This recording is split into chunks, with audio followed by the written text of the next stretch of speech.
Este, ¿y si te podemos hacer unas preguntas? Claro, de acuerdo. Eh, ¿Nos podría hablar un poco sobre su trabajo, por favor, en la Eh, radio? ok. Eso fue hace como unos 7 años. Estuve aproximadamente trabajando un año. Fue un proyecto que se desarrolló a partir de una radio por internet. Ahí yo empecé en el área de recursos humanos, convocando a personas que estuvieran interesados en comunicar, en tener, hacerse cargo sobre la producción y la locución de un programa de radio. Y bueno, poco a poco empecé a trabajar ahí, convocando gente, y posteriormente ya también me dediqué a tener un programa ahí. Estuve como unos 8 meses. ok. ¿Qué te motivó a entrar ahí al...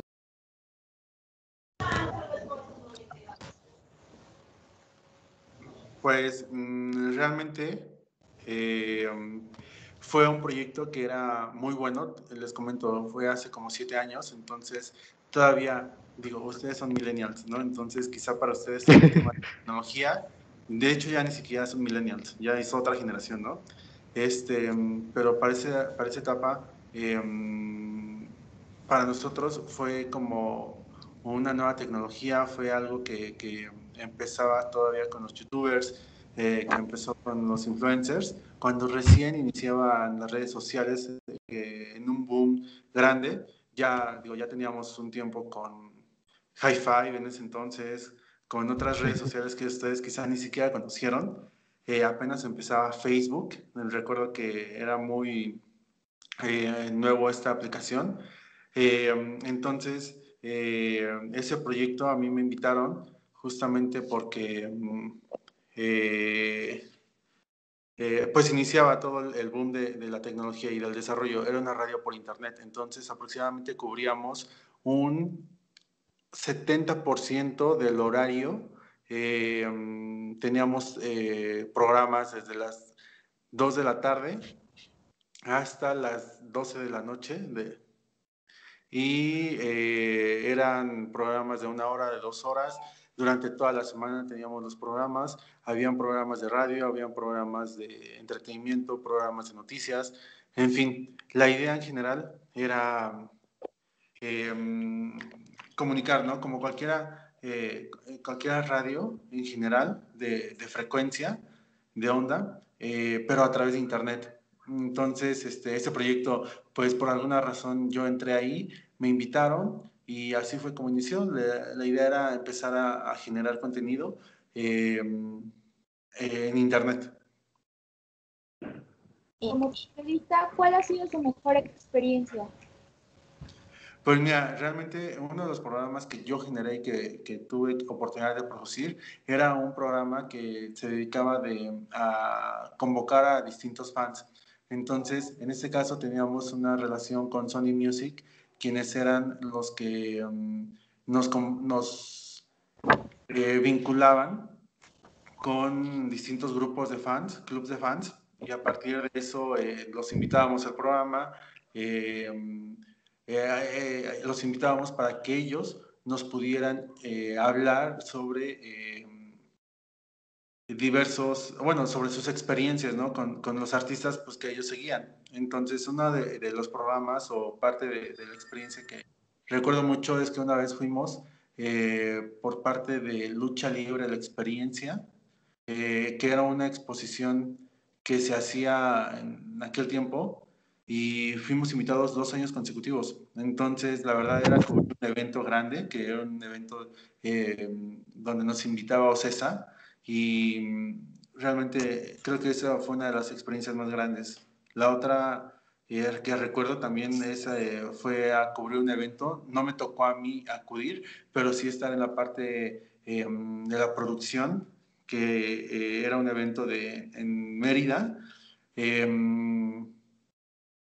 de música electrónica. también entonces estuvimos cubriendo, estuvimos participando y eso también fue una buena experiencia. Entonces el hecho de estar ya trabajando, siendo un proyecto muy pequeño, algo nuevo, algo que realmente pues estaba surgiendo en ese momento, es como si ahorita yo les empezara a hablar de los primeros youtubers, de los primeros influencers, pero en específico sobre la radio, que en ese entonces empezaban los podcasts, entonces era parte de lo mismo, pero en este caso era en vivo, ¿no? Posteriormente ya se quedaban grabados y ya se subían a una plataforma y ya quedaba como un podcast, pero en un principio era en vivo, entonces eso es lo que hacía que fuera interesante y la experiencia era muy buena. Trabajar a ese nivel es algo que me dejó mucha experiencia. Ok. ¿Cuál consideraría que fue su mayor aprendizaje durante el tiempo que trabajó ahí? ¿Qué fue lo que considera que más aprendió? Pues mira, en ese entonces yo apenas estaba estudiando en la universidad. Trabajaba aquí en este proyecto y estudiaba.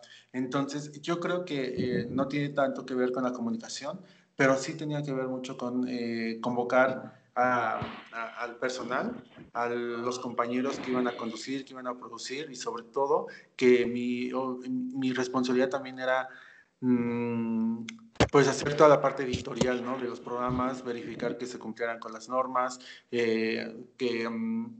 además de todo esto, bueno, que no afectaran temas de ética, temas en general de comunicación, de libertad de expresión, todos esos temas eran lo que cuidaba. Entonces, obviamente, pues yo estaba estudiando, ¿no? Y tenía la facilidad de investigar al respecto y al final de cuentas, teniendo la experiencia y, digamos, la experiencia laboral, que era lo que me exigía, y la cercanía con eh, toda la parte teórica, pues eso me permitió llevarlos ambos de la mano y al final de cuentas poder aprender mucho al respecto. Ver la aplicación directamente de la teoría. Ok. ¿Aproximadamente con cuántos colaboró? Um, yo creo que éramos como 25 personas. Eso ya se considera una pyme. Gracias. ¿Qué opinan de la libertad de expresión en México? Al final de cuentas, yo creo que la libertad de expresión es un derecho que todos debemos de tener. Que de repente sí está un poco manoseada, sí, que de repente está desvirtuada, sí también, que al final de cuentas hay cuestiones que a muchos no nos gustan escuchar, pues sí, pero es parte de la libertad de expresión, ¿no? De eso se trata. Lo que sí es, es evitar o llegar a un punto en el cual hay una delgada línea entre libertad de expresión y mandar o convocar para la agresión, convocar para el odio, convocar para cosas que pueden desvirtuar o afectar, agredir la integridad de ciertos grupos, de las personas en general. Entonces, eso es donde hay que tener mucho cuidado.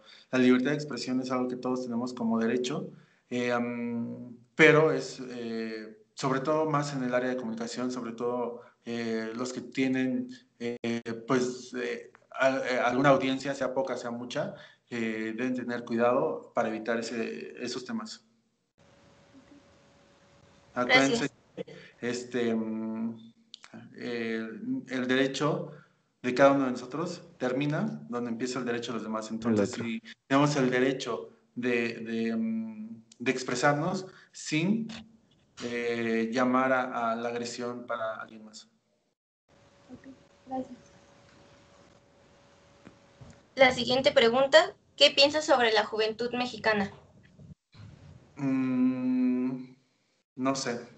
No sé si yo todavía soy joven o no, pero o no sé a partir de cuándo ustedes están considerando jóvenes, ¿no? Si, por ejemplo, ustedes que tienen 15 años, si a eso se refieren, eh, yo creo que están viviendo una época completamente distinta. Es justamente su generación y quizá una generación antes como la mía, llamamos generación, por ejemplo, Ustedes son la generación antes de ustedes es la de sus papás. Antes de la de sus papás es la de sus abuelos. Esas son generaciones, ¿no? En este aspecto. En este caso, podemos hablar también de generaciones por año. ¿Ustedes son de qué año? ¿Del 98? No, del No, Del 2000, ¿no? 2003. 2003. 2003. 2003, bueno, ya les di más edad, del 2003, ¿no? Entonces, también podemos hablar como de ese rango de edades, ¿no? Al final de cuentas, a lo que voy, estas generaciones que están quizá alrededor de ustedes, están viviendo un cambio de paradigma, algo muy dramático, algo, digamos, no dramático, drástico, en el cual todo es completamente nuevo y es distinto a lo que veníamos conociendo anteriormente. Entonces, hay una teoría por ahí que se llama el mundo líquido, donde al final de cuentas ya no hay algo que los motive a ustedes a tener algo a mediano o largo plazo. Para ustedes, como dice la teoría, es líquido, ¿no? Todo tiene que fluir. Entonces, ya no es el mismo concepto de estabilidad, ya no es el mismo concepto de relaciones en general. Ya para ustedes es mucho más sencillo quizá, este es un amigo, pero ya no es un amigo, ya mañana ya no le hablo, o ese tipo o algo que es un poco más desechable, ¿no? Entonces, creo que eso, pues, desde mi punto de vista también limita o reduce el tema de la responsabilidad, porque todo es más sencillo, todo, bueno, si no me funciona, pues lo cambio, ¿no? Entonces, de alguna forma, les hace perder cierta responsabilidad. No digo que sean irresponsables, pero les hace tener o hacerlo todo mucho más fácil. No luchar por algo, no defender lo que ustedes buscan o lo que ustedes piensan, porque bueno, si no me gusta este pensamiento, pues bueno, ya buscaré otro, ¿no? Como que todo es más fácil para ustedes. En ese aspecto, en realidad, pues no siempre es tan fácil. Digamos, ustedes se van a meter en un mercado laboral en el cual el mercado laboral, pues sí o sí hay que seguir ciertas reglas. Si a ustedes no les gustan, para ustedes es muy fácil cambiar, para la empresa no. La empresa no va a cambiar a partir de lo que ustedes necesitan, por ejemplo, ¿no? Entonces, eso es, y hablo de empresas que ya están constituidas. Les cuesta más trabajo adaptarse a algo tan líquido como ustedes, ¿no? Entonces, es un cambio de paradigma que las empresas tienen que empezar a adaptarse y al final de cuentas, pues ustedes son las nuevas generaciones, ¿no? O sea, sí o sí es lo que viene. Pero creo que eso es un poco complejo. Esa falta como de vinculación, esa falta hay Incluso de una... valores, ¿no? Sí, y hay una teoría que es también sobre las necesidades, y eso, una de las necesidades más fuertes que tiene el ser humano es la de pertenencia. Entonces, si no tiene ese sentido de pertenencia, eh, también afecta un poco la forma de expresión, la forma de nunca sentirse completos, todo esto, ¿no? Entonces es un poco complicado. Pero bueno, al final de cuentas hay que, por eso o actualmente se está hablando mucho de la inteligencia emocional, que tiene que ver también con esa parte pues de alguna forma, cubrir esa parte de la ¿cómo se llama? De sentir alguna pertenencia a algo, ¿no? A lo que sea. Sí, sí. Una otra pregunta sería, en tu caso, que fuiste el locutor, Ajá. los locutores siempre dicen la verdad. Para dar la noticia siempre narran y comunican la verdad. Mira, yo no soy locutor de profesión. Eso lo hice como parte eh, de un proyecto que había y bueno, al final de cuentas me tocó entrar en esa actividad, ¿no? Al final de cuentas, todas las profesiones tienen un código de ética, tienen que cubrirlo, tienen que cumplirlo, que de alguna forma en general se relaciona con el código de ética o con la ética profesional en general, que tiene que ver con decir la verdad, con ser profesional respecto a lo que puede o no afectar en general a un proyecto, etcétera, ¿no? Entonces, los locutores tienen derecho, y más que derecho, a la obligación de decir la verdad. De decir la verdad a partir de su...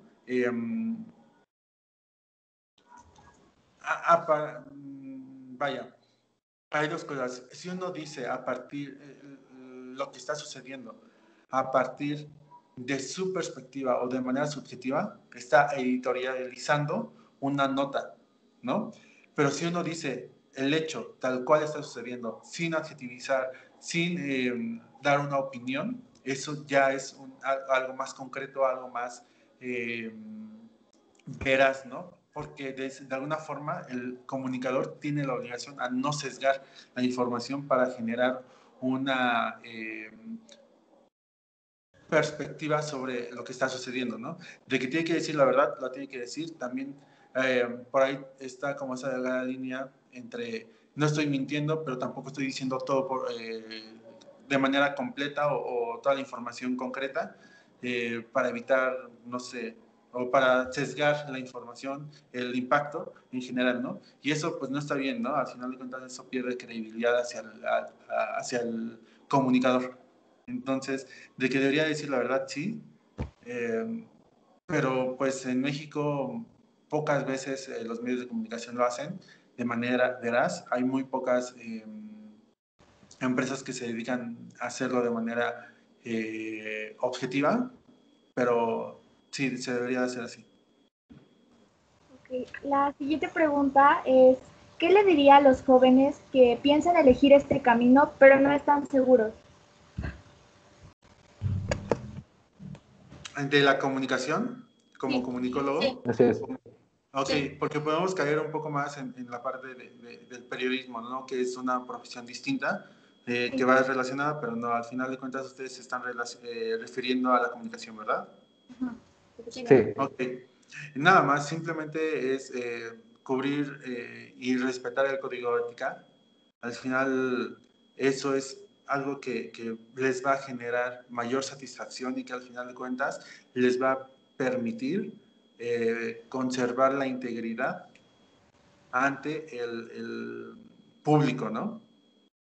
Va a ser difícil. ¿Por qué? Porque habrá mucha gente o habrá muchos medios que les cierran las puertas a pesar de ello. ¿Por qué? Porque prefiero tener a alguien a quien yo pueda manipular y a quien yo pueda decirle qué decir y qué no decir.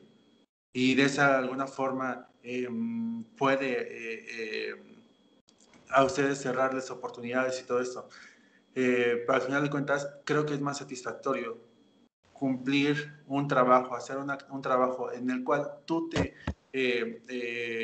decidiste, tú elegiste porque te gusta y hacerla de manera íntegra y ética, que a partir de una manipulación pues que al final quizá te genere más dinero, más recursos, pero realmente no es tan ético, ¿no? Entonces, estar bien con uno mismo a partir de cumplir con la parte ética, creo que es más satisfactorio.